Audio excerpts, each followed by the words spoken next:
வணக்கம்ப்பா, எல்லாம் நல்லா இருக்கீங்களா? இன்றைக்கி நம்ம என்ன பண்ண போகிறோம் அப்படின்னு பார்த்தீங்கன்னா, காளான் குழம்பு தான் வைக்க போகிறோம். அந்த காளான் குழம்பு எப்படி வைக்கிறதுனா, நம்ம சிக்கன் குழம்பு வைப்போம் பார்த்தீங்களா, அந்த மாதிரி தான் வைக்க போகிறோம். அதுக்கு தேவையான பொருட்கள் என்னென்னு பார்த்தீங்கன்னா, உருளைக்கிழங்கு காளான் ரெண்டும் சேர்த்து போட்டு தான் வைக்க போகிறேன் இன்றைக்கி. அதுக்கு தேவையான பொருள் என்னென்னு பார்த்தீங்கன்னா, காளான் வந்துட்டு 1/4 கிலோ காளான் ஒரு பாக்கெட் வாங்கி, அது வந்துட்டு எவ்வளோ 200க்குமா 250 இருக்குமான்னு தெரியும். அந்த காளான் வாங்கி கழுவி 2 கட் பண்ணி எடுத்து வச்சுருக்கேன். 2 உருளைக்கிழங்கு வந்துட்டு வேக வச்சு அதை கட் பண்ணி எடுத்து வச்சுருக்கிறேன். இப்போது நம்ம வந்து அரைக்கிறதுக்கு தேவையான பொருள் என்னென்னு பார்த்து அரைக்கிறதுக்கு தேவையான பொருளை வணக்கி எடுத்துக்கலாங்களா? அதுக்கப்புறமா அப்படியே நம்ம குக்கரில் வந்து அரைச்சிக்கலாம்.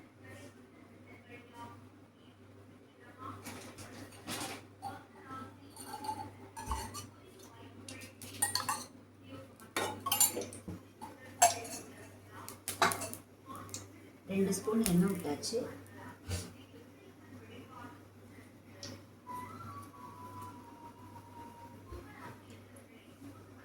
இதில் வந்து 2 கிராம்பு ஒரு துண்டு பட்டை போட்டுருவோம். ஒரு சின்ன வெங்காயம் வச்சு நறுக்கி வச்சுருக்கோம், அதையும் போட்டுருவோம்.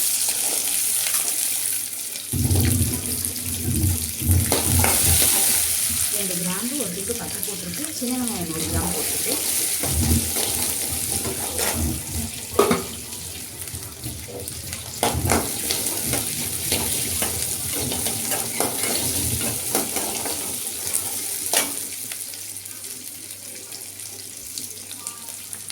இது கூட வந்துட்டு ஒரு 10 பல்லு பூண்டு,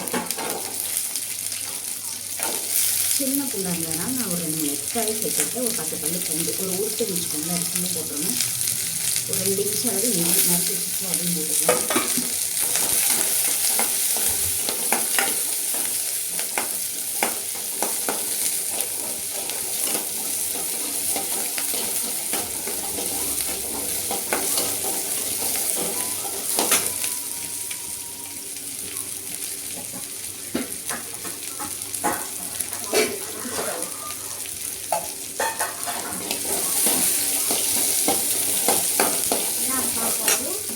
காய் மசியில் எடுத்து ஒரு ஸ்பூன் அளவு சோம்பு சேர்த்துக்குவோம்.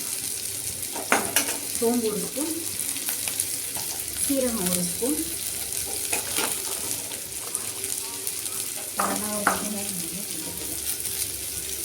கசகசா 1/2 ஸ்பூன் போட்டு வதக்கிக்கலாம். நிறைய சுற்ற போய் பண்ணி விளையாடணும் பண்ணாலும்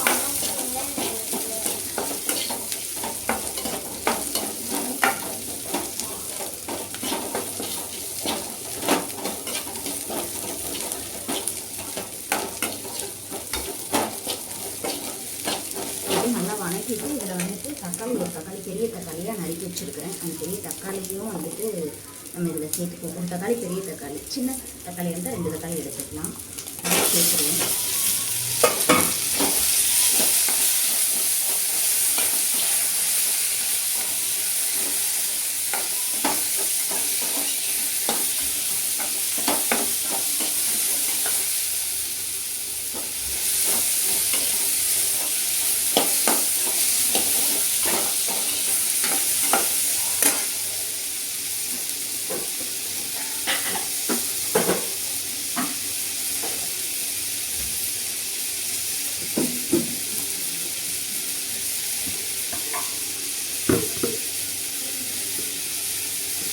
இது கூட 2 வத்தல் மட்டும் சேர்த்துக்குவோம்.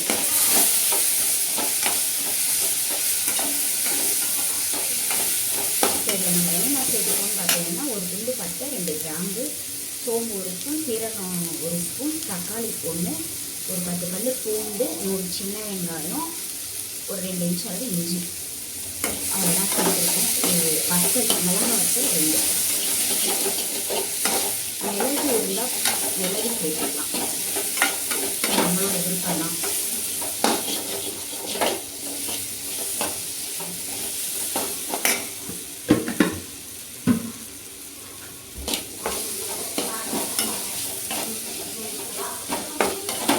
இப்போ இது நல்லா வணங்கிடுச்சு. இதில் வந்து மசாலா பொடியும் சேர்த்துருவோம்.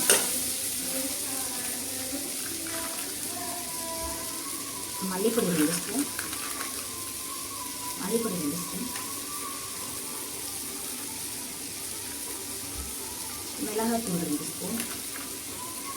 நம்ம வத்தல் வேற போட்டிருக்கோம், அதனால் வந்து காரத்துக்கு காரம் பார்த்து போட்டுக்கோங்க.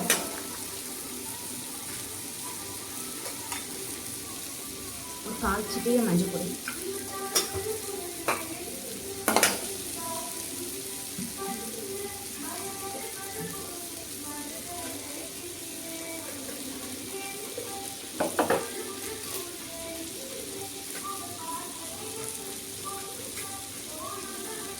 கரம் மசாலா 1/2 ஸ்பூன்.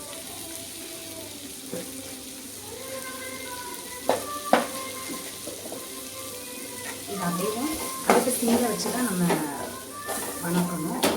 லைட்டாக ஒரு பெரட்டி அந்த வணக்கியிருக்க அந்த மசாலா கூட தான் அந்த மசாலா பொடி வணங்கணும்னு தீஞ்சிடக்கூடாது, அதை பார்த்துக்கோங்க. வணக்கிட்டு ஒரு கைப்பிடி அளவு தேங்காய், இது வந்து ஸ்பூனில் எடுத்தோம்னா 4 ஸ்பூன் வரும் பார்த்துக்கோங்க.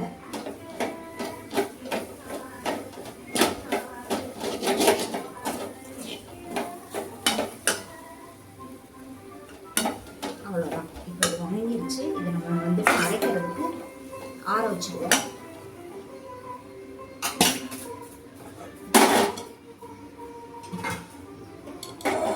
காளான் வந்து இதை நம்ம தாளிச்சு விட்டுருவோம். தாளிச்சு விட்டுட்டு காளான் வணங்கிட்டு இருக்கட்டும், அதில் நம்ம போய் அரைச்சிட்டு வந்துடலாம். இப்போ ஒரு குக்கர் வச்சு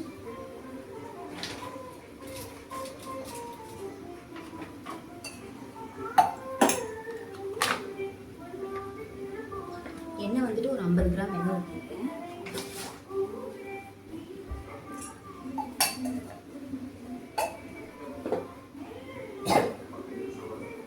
தம்பி ஒரே ஒரு நிமிஷம் இங்கே வா தம்பி.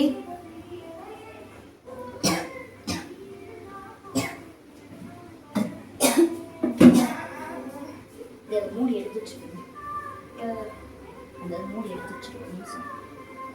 இப்போ எண்ணெய் 50 கிராம் குக்கரில் வச்சு தான் நம்ம குக்கரில் தான் பண்ண போகிறோம். 50 கிராம் எண்ணெய் ஊற்றிருக்கேன். அதில் வந்துட்டு நம்ம போட போகிற பொருள் என்னென்னா ஒரு 1/4 ஸ்பூன் சோம்பு,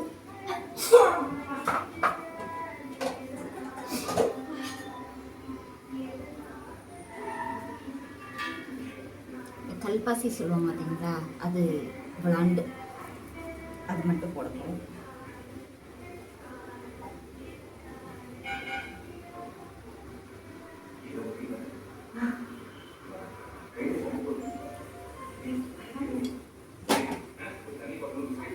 போட்டது ரெண்டும் பொரிஞ்சிருச்சு. நம்ம வந்து ஒரு 5-6 பல்லு வெங்காயம், சின்ன வெங்காயம் நறுக்கி வச்சுருக்கோம், அதையும் சேர்த்துக்கலாம்.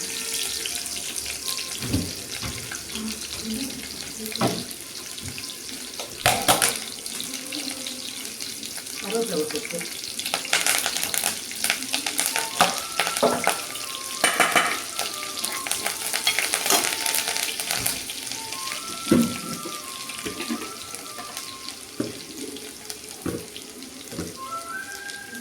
ஒரு 2 வத்தல் மட்டும் நீங்கள் போட்டுக்கிறேன்.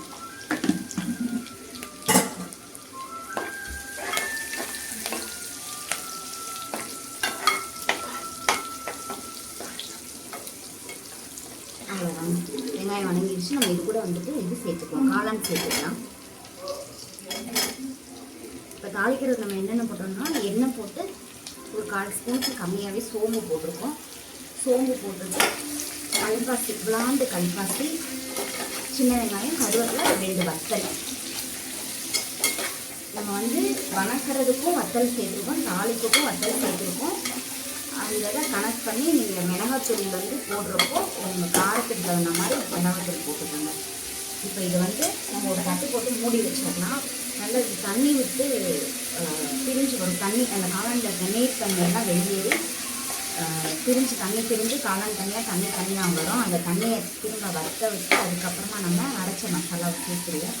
இப்போ தட்டு போட்டு மூடிடுவோம். இது வணங்கிட்டு இருக்கட்டும். நம்ம அதுக்குள்ளே வந்து வணக்கி வச்சுக்கோம் பார்த்தீங்களா, இது எல்லாத்தையும் அரைச்சி எடுத்துட்டு வந்துடலாம். இந்த இதில் உப்பு கொஞ்சம் சேர்த்துக்குவோம். நம்ம உப்பு போட மாட்டேன், உப்பு கொஞ்சம் சேர்த்துக்கலாம். சேர்த்துட்டு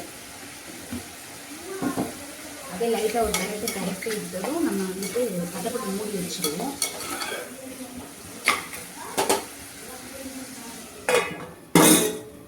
அந்த காளான் வணங்கி அந்த நீர்த்தன்மைலாம் வெளியில் வரும். வந்து அந்த திரும்ப அந்த நீர் வத்திடணும். வத்தினதுக்கப்புறமா நம்ம அரைச்ச மசாலாவை சேர்த்துக்கலாம். அது வணங்கி வர்றதுக்குள்ள நம்ம அரைச்சி எடுத்துகிட்டு வந்துடலாம். இப்போ வந்துட்டு கட்டை எடுத்து பார்த்தீங்கன்னா இந்த காளான் வந்து நல்லா சுருங்க வணங்கிடுச்சு. வணங்கி தண்ணீர் தன்மை போய் இங்கே இந்த நம்ம ஊற்றின எண்ணெய் தான் இருக்குது பாருங்கள். இந்த டைமில் நம்ம அரைச்சிட்டு வந்துருக்கு அந்த மசாலாவை சேர்த்துருவோம்.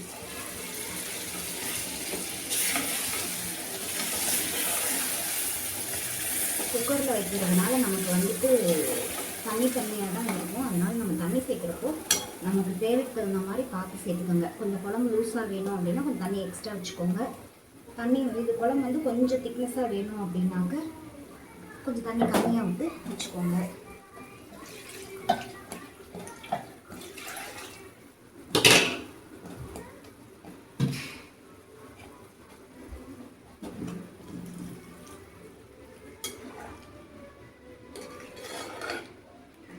எப்படி இருக்குன்னு பார்க்குறப்பே கலர்ஃபுல்லாக சூப்பராக இருக்கா?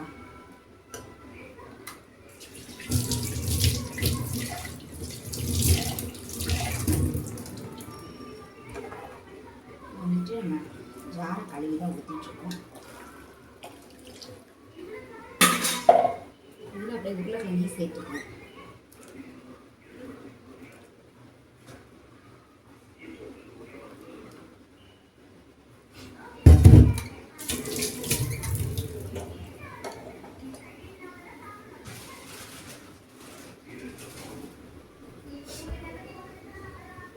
அவ்வளோதாங்க. குழம்பு வந்து நம்ம வணக்கினதெல்லாம் அரைச்சி கலக்கி ஊற்றி வச்சு தாளிச்சும் விட்டாச்சு. இதில் வந்து ஒரு கொத்து கருவேப்பிலை மட்டும் போட்டு விட்டு கிளறி விட்டு உப்பு காரம் செக் பண்ணி பார்த்துட்டு, காரம் வந்து கரெக்டாக தான் இருக்கும். உப்பு மட்டும் செக் பண்ணி பார்த்துட்டு அப்படியே நம்ம மூடியை போட்டு மூடி வச்சிடலாம். 2 விசில் அந்த பச்சை வாசனை போடுறதா. ஒரு விசில் கூட எடுத்துக்கலாம். என்னதில் டக்குன்னு விசில் வந்துடும். அதுக்காக வந்துட்டு ஒரு 2 விசில் விட்டு அவ்வளோதாங்க. கொத்தமல்லி போட்டாச்சு. உப்பு செக் பண்ணி பார்த்து எல்லாமே கலக்கி வச்சாச்சு. இது மூடி பண்ணிட்டு ஒரு 2 விசில் விட்டு எடுத்துருவோம். ஸ்டீம் போனதுக்கப்புறம் ஓப்பன் பண்ணி பார்க்கலாம். நம்மளோட காளான் குழம்பு ரெடி. காரம் மட்டும் வத்தல் போடுறதுனால பார்த்து போட்டுக்கோங்க. உண்மைக்குமே செஞ்சு பாருங்கள், சூப்பராக இருக்கும். சிக்கன் குழம்பு வைக்கிற ஒரு மெத்தடில் தான் நான் காளான் குழம்பு செஞ்சுருக்கேன். இந்த மாதிரி தான் நான் வைப்பேன். இதை நீங்கள் ஒரு தடவை ட்ரை பண்ணி பாருங்கள், கண்டிப்பாக உங்களுக்கு பிடிக்கும். இது வந்து இப்போது விசில் வந்து ஸ்டீம் போனதுக்கப்புறம் ஓப்பன் பண்ணி பார்க்கலாம். எல்லாம் ரெடி பண்ணி வச்சுருந்தோன்னா ஒரு 10-15 நிமிஷத்தில் டக்குன்னு ரெடி ஆயிடும். ஏன்னா நம்ம குக்கரில் வைக்கிறதுனால சீக்கிரமாக வேலையாயிரும் பார்த்துக்கோங்க. அவ்வளோதாங்க, விசில் போயிடுச்சு. இப்போ நம்ம ரெடி பண்ணி பார்ப்போம். எண்ணெய் பிரிஞ்சு குழம்பு நல்லா வைக்கணும்.